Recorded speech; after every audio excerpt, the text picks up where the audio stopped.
can suggest a proposal. Simon, go back. Simon, go back. How dare you plan for our future without us? India belongs to India. We are here on behalf of the British.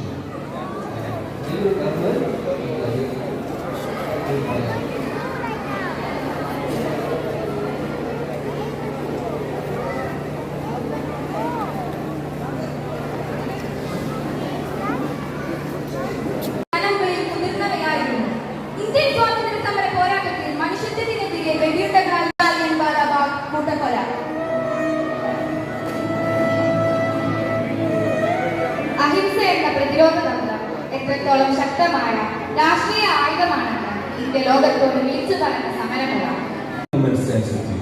Together, Hindus and Muslims will fight for justice. ഇതൊരു ദുരന്തം മാത്രമായിരുന്നില്ല, നാളെയുടെ വെളിച്ചത്തിലേക്കുള്ള പ്രയാണത്തിന്റെ ആരംഭം കൂടിയായിരുന്നു. സ്വാതന്ത്ര്യ സമര മുന്നേറ്റത്തിൽ ഈ ജ്വാല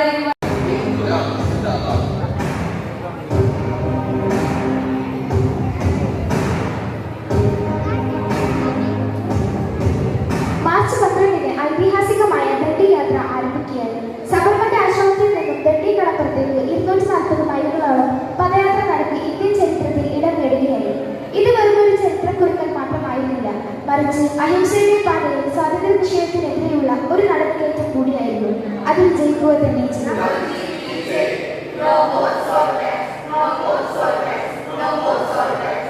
With this sword, I shake the foundation of the British Raj.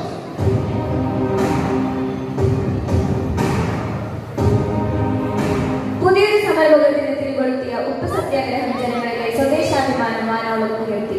നികുതി പണം കൊടുക്കൽ നിർത്തിയും വിദേശ വസ്തുക്കൾ ബഹിഷ്കരിച്ചും തന്റെ നിലപാടുകളിൽ ഉറച്ചു നിന്ന ഭാരതീയ ജനത. അതാണ്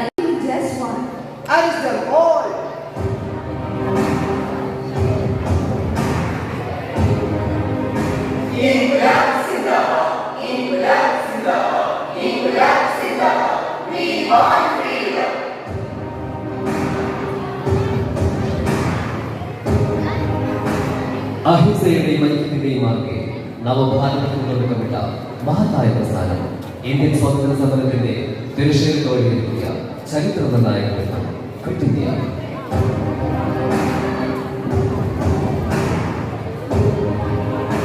The time has come. We must demand complete independence. No more delay. The British must leave India now. Yes, they are using India in their war without asking us. We must rise our voice. Let us know the mass movement that every Indian does. Let us call it what it must be, a quit India movement.